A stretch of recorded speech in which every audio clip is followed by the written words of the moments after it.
there can be no peace for any part of the world unless the foundation of peace are made secure throughout all parts of the world. Hey friends, this is Birjoy Brahma. आङो दिनै नोंथांमोनजों सासे सुबुंनि जाय लयारमोन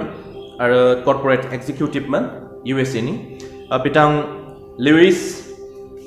Wendell Wilkie स' बिथाङा 1942 मायथाइयाव 1942 आव मोनसे बाथ्रा बुंथिदोंमोन स' बेनो जाहैबाय there can be no peace for any part of the world unless the foundation of peace are made secure throughout all parts of the world. दा नैबे बुंथिनायाव मोनसे बाथ्राखौ जों हमदांनो हायो बिथांनि बे बाथ्रा बुंथिनाया आंखौहाय गोसोआव मोनसे सानदांथि लाबोदों आरो बियो मोनसे बाथ्रा बुंबावदोंमोन बे समावनो जे our thinking in future must be worldwide. नैबे बाथ्रा बुंदोंमोन जोंनि साननाय हनाया इयुनाव वर्ल्डवाइड जानांगौ होननानै मोनसे बाथ्रा बुंथिदोंमोन थ' नैबे बाथ्राया आंखौहाय ओरैबायदि मोनसे सानदांथियाव लाबोदों मोनसे बिथाथिसिम लाबोदों जे नंगौ थारैनो बे बाथ्राया नंगौमोन थ' बिथां वेन्डेल विल्कीया सासे मानसिमोन USA नि बियो प्रेसिडेन्सियेलनि थाखायबो कन्टेस्ट खालामनाय मानसिमोन बियो 1940 नि इलेक्सनाव थ' बिथाङा देरहानो हायाखै नाथाय जेब्ला 1942 आव बै आमेरिकानि प्रेसिडेन्टआ मोनसे बेखौहाय जाय खावलायदों बेखौ मा वर्ल्डआवनो मोनसे खौसेथि आरो गोजोनखौ लाबोनो थाखाय बिथांखौ उरां जाहाजनि गेजेरजों for the interest of peace and unity in the world मा खालामदों बिथांखौ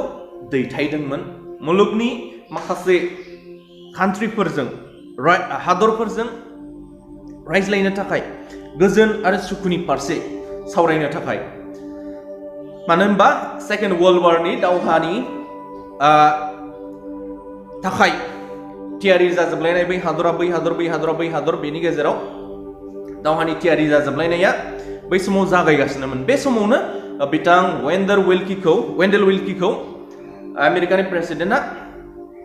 दैथायदोंमोन दा बे समाव बियो जेब्ला दैथाय हरजायो बियो मा खालामदों सारा मुलुगाव बियो dozens of countries गोबां कान्ट्रिफोराव दावबायहैदों सावरायदों बै हादरनि प्रेसिडेन्टफोरजों प्राइम मिनिस्टारफोरजों आरो गोबां गोजौ थाखोनि दैदेनगिरिफोरजों बियो सावरायदों मा सावरायदों बियो बुहुमाव एबा मुलुगाव खौसेथि लाबोनो थाखाय दा बे सावरायनानै बिथाङा फैफिनो 7 weeks that means 2 months नि गेजेराव मास मोननैनि गेजेराव बियो जेब्ला मुलुगाव दावबायनानै फैफिनो अब्ला बियो रेडिअ ब्रडकास्टिंनि गेजेरजों माखासे खोथाखौ फोसावदोंमोन बे मुलुगाव गाव सावरायनानै मोनदांबोनाय आरो बुजिनाय बै खोथाफ्राव बिथाङा बुंथिदों जे जोंनि जुदि मुलुगाव जोङो गोजोन आरो सुखुखौ लुबैदोंब्ला मोनफ्रोमबो मुलुगनि जायगानिफ्रायनो मोनफ्रोमबो हादरनिफ्रायनो बबेबा मोनसे बाहागोनिफ्राय मुलुगनि जोङो मा जाबोनांगोन सुखुनि फारसे इउनिटिनि फारसे जोङो खामानि मावबोनांगोन फसंबोनांगोन जोङो इउनिटिफोरखौ लाबोनो थाखाय बा खौसेथिखौ लाबोनो थाखाय माखासे सानथाय जोंनि साननाय हनाय गासिबोनि सायाव जोङो खामानि मावनांगोन होननानै बिथाङा फोसावदों आरो बिथाङा बे समाव मोनसे बाथ्रा बुंबावदों आं दहाय जाय बाथ्राखौ होनदोंमोन जे जोंनि साननाय हनाया इयुनाव मा जानांगौनो वर्ल्ड वाइड जानांगौ थ' नैबे बाथ्रायानो आंनाव बांसिन मा सोना गोसोखौ गोजोन मोनहोदों जे नंगौ निस्सय जोंनि साननाय हनाया जुदि जोंनि बे समाव दा बुब्लियाव बियो बै समावनो 1942 समावनो बिथाङा बुंदोंमोन जे जोंनि साननाय हनाया फिउचाराव मा जानांगौ वर्ल्ड वाइड जानांगौ दिनै जोंनि गेजेराव मा जाफैनो हमबाय जोंनि साननाय हनाया वर्ल्ड वाइड नङैनि थाखायनो बुहुमनां जोङो साननो रोङैनि थाखायनो गासिबो सेल्फ सेन्टार गावखौल' सानग्रा एबा सोरबा हादरा सोरबा गावसिनि हादरखौल' सानग्रा सोरबा रायजोआ सोरबा गावसिनि रायजोखौल' सानग्रा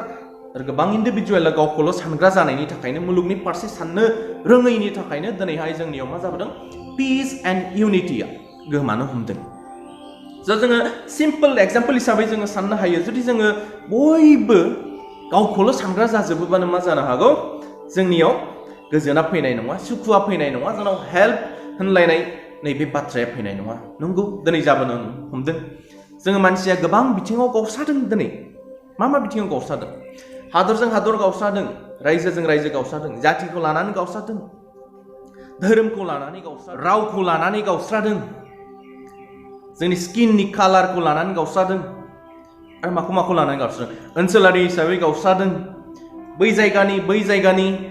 गावस्रादों दा जोंनि गेजेराव पलिटिकेलि गावस्रादों राजखान्थि बिथिङावबो गोबां गावस्रानाय दङ जोंनाव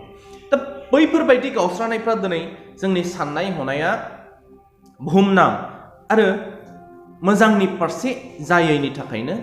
नै बैफोरो दिनै जोंनि गेजेराव फैदों जोङो जेब्ला बिजिरो मोजां स्टाडि खालामो जे जोंनि गेजेराव एसेबां मानो दिनै डिभिजन फैदों गावस्रानायफ्रा फैदों रानस्रानाय फैदों बैफोरनि जाहोनानो जाहैबाय जोंनि साननाया दिनै सेल्फ सेन्टार जाबोनो हमदों सेल्फिश जाबोनो हमजोबदों जायनि थाखाय जोंनि गेजेराव मोनफ्रोमबो बिथिङावनो दिनै गावस्रानाय जोंनि साननायाव मावनायाव दांनायाव जेरावबो गावस्रानाय बैनि जाहोनानो जाहैबाय दिनैनि बे जोंनि गेजेराव जानाय बै हादरजों बै हादर नायलायनो हायै बै धोरोमजों धोरोम नायलायनो हायै जातिजों जाति नायलायनो हायै जों राव रायलायग्राजों बै गुबुन राव रायलायग्राजों नायलायनो हायै जोंनि कालारफोरखौ लानानैबो दिनै जोंनि बिगुरनि नुथायफोरखौ लानानैबो दिनै जोंनि गेजेराव गावस्रानाया फैदों मानो जोङो सेल्फ सेन्टार्ड सानग्रा जाबोनायनि थाखायनो गावखौल' सानग्रा एबा गावनि हारिखौल' सानग्रा गावनि कमिउनिटिखौल' सानग्रा गावनि केस्टखौल' सानग्रा गावनि न'खरखौल' सानग्रा गावनि हादरखौल' सानग्रा गावनि धोरोमखौल' सानग्रा बैफोरनि थाखायनो दिनैहाय जोंनि गेजेराव बैफोरबायदि गावस्रानाया फैदों आरो बैफोर गावस्रानायनिफ्राय जुदि जोङो उदां जानांगौब्ला मा जानांगोन जोङो जोंनि साननाय हनाया मा जानांगोन वर्ल्ड वाइड जानांगोन आदारवाइज जुदि बिदि जों साननो हायाब्ला जोंनि बे मुलुगा बुहुमा सानसे आरो बांसिननियाव बांसिन गावस्रानाय आरो रानसारनाय आरो सुखु गैयै बा इउनिटि गैयैया फैबावगोन आरो स' लोगोफोर आंनि गोसोआव जा मोनदांनानै दङ दिनै सानदांनानै दङ बैनि फारसे बै मोनसे बाथ्रा जे बुंदों जोंना वेन्डेल विल्की बिथांनि जे बुंनाय जे जोंनि साननाय हनाया इयुनाव वर्ल्ड वाइड जानांगौ बा बुहुमनां जानांगौ नै बै बाथ्रानि सायाव आं नोंथांमोनजों गुसुङै जे सावरायनाय बा शेयार खालामनाया बेखिनिसै आइ होप नोंथांमोना आंनि बे गुसुं बाथ्रानि सायाव जे बुंथिनाय बेखौ मोजां मोनदों आरो मोजां मोनदोंब्ला नोंथांमोना आंनि भिडिअखौहाय शेयार खालाम लाइक खालाम गावनि लोगोफोरजों शेयार खालाम आरो आंखौ मोजां बेबायदिनो माखासे बाथ्राफोरनि सायाव भिडिअ लाबोनो थाखाय आंखौ हेफाजाब हो आरो थुलुंगा हो बेखिनिखौ खावलायबाय नोंथांमोननिसिम खुलुमनाय थाबाय थेंक इउ